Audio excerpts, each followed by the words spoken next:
नमस्कार साथीहरू, के तपाईलाई इङ्ग्लिस आउँदैन? यदि तपाईलाई इङ्ग्लिस आउँछ र इङ्ग्लिसमा लेखेको प्याराग्राफलाई राम्रोसँग नेपालीमा बुझ्न आउँदैन भने आज हामीले एउटा यस्तो एप्सको जानकारी दिएका छौँ।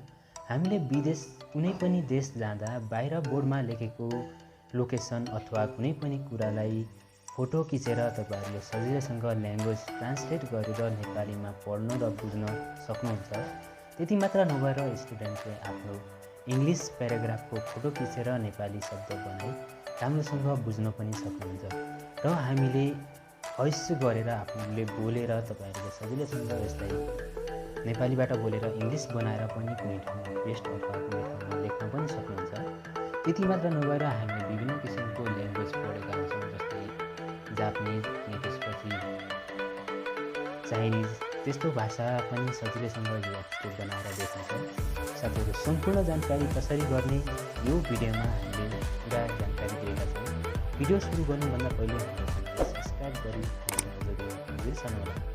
त्यसको लागि सबभन्दा पहिले हामीले प्ले स्टोरमा जानुपर्ने हुन्छ। प्ले स्टोरमा गइसकेपछि जसरी गुगल ट्रान्सलेट एप्स भन्ने छ त्यसलाई हामीले इन्स्टल गर्नुपर्ने हुन्छ। जस्ट इन्स्टल गर्नुहोला।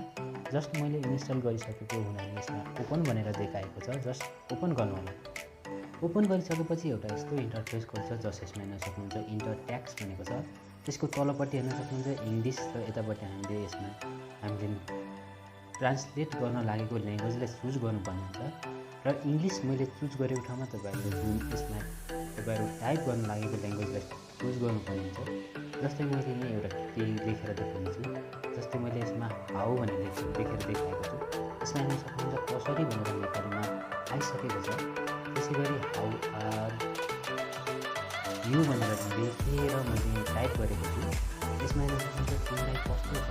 त्यसै गरी तपाईँहरूले सजिलैसँग यसमा इङ्ग्लिसलाई टाइप गरेर नेपालीमा सजिलैसँग थाहा पाउन पनि सकिन्छ।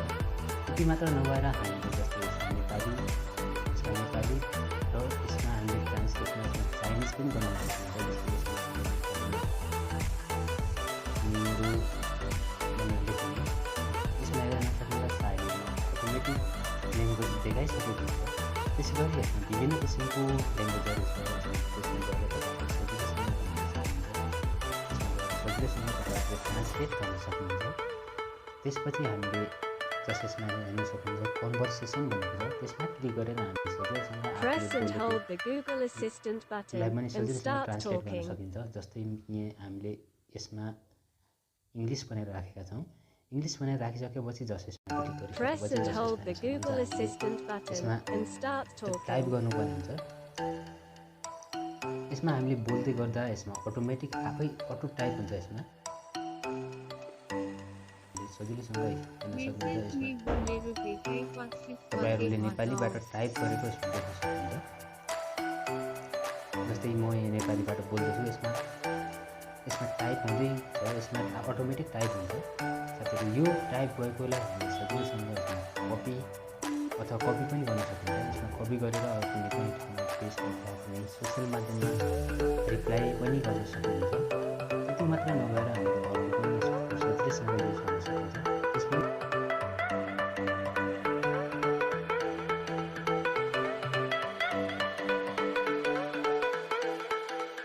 टाइप अटोमेटिक हुँदैछ र ट्रान्सलेट अटोमेटिक त्यसले गरेर देखाउँछ। जसमा कपी भन्ने अप्सन छ। क्लिक गरेर कपी गरेर त्यति मात्र नभएर हामीले यसमा क्यामेरा भन्ने अप्सनमा क्लिक गरेर केही प्रडक्सन मागेपछि एलाउ गरेर क्लिक गरिसकेपछि यसमा हेर्न सक्नुहुन्छ म केही प्याराग्राफलाई यसमा स्क्यान गरेर देखाउनेछु। जस्तै मैले एउटा प्याराग्राफको फोटो लिन गइरहेको छु, स्क्रिनसट। जस्तै मैले गुगलमा गएँ।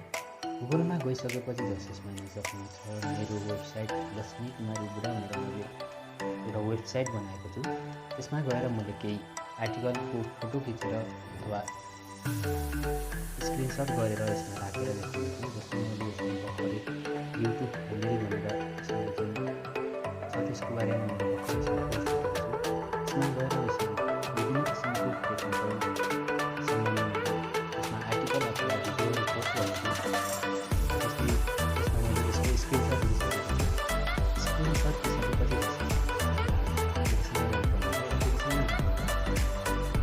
गरिसकेपछि जस्ट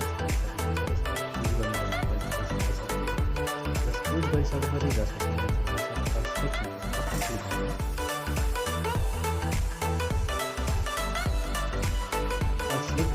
सिलेक्ट गरिसकेपछि जस्ट ट्रान्सलेट यसमा क्लिक गरिसकेपछि इङ्ग्लिस गरिसकेपछि जस्तो हुन्छ नेपाली तल अटोमेटिक आइसकेको छ माथि इङ्ग्लिसमा छ भनेपछि त्यसलाई तल नेपालीमा सबै यसमा नेपालीबाट सबै बनाइसकेको छ यसले। साथीहरू यो तरिकाबाट हामीले सजिलैसँग यसलाई फोटोलाई पनि स्क्यान गरेर तपाईँहरूले सजिलैसँग नेपालीलाई इङ्ग्लिस र इङ्ग्लिसलाई चाइनिज पनि बनाउन सकिन्छ। जस्तै यसमा इङ्ग्लिस छ भनेपछि हामीले यसमा चाइनिजलाई पनि ल्याएर यसमा बनाउन सकिन्छ। जस्तै यसमा चाइनिज भनेर सिलेक्ट गरिसकेपछि जस्तै यसमा चाइनिज भाषामा अटोमेटिक देखाइसकेको छ। त्यसै गरी हामीले अरू भाषामा पनि यसलाई ट्रान्सलेट गर्न सकिन्छ। जस्तै यसमा क्लिक गर्नु गरिसकेपछि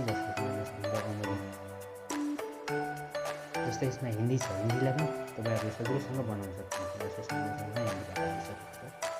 साथीहरू यो तरिकाबाट हामीले सजिलैसँग यो एप्लिकेसनलाई युज गर्न सकिन्छ। यो एप्लिकेसन साथीहरू हामी सबैलाई नर्मली यो चाहिने मोबाइलमा राख्नै पर्ने एप्लिकेसन हो। तपाईँहरूले यसलाई इन्स्टल गरेर सजिलैसँग आफूले यो विभिन्न किसिमको यसमा फिचर छ सजिलैसँग यसलाई युज गर्न सकिन्छ। भिडियो कस्तो लाग्यो साथीहरू भन्न लागेको छ साथीहरू कमेन्ट बक्समा राख्नु नबिर्सनु होला र यस्तै टेक्निकल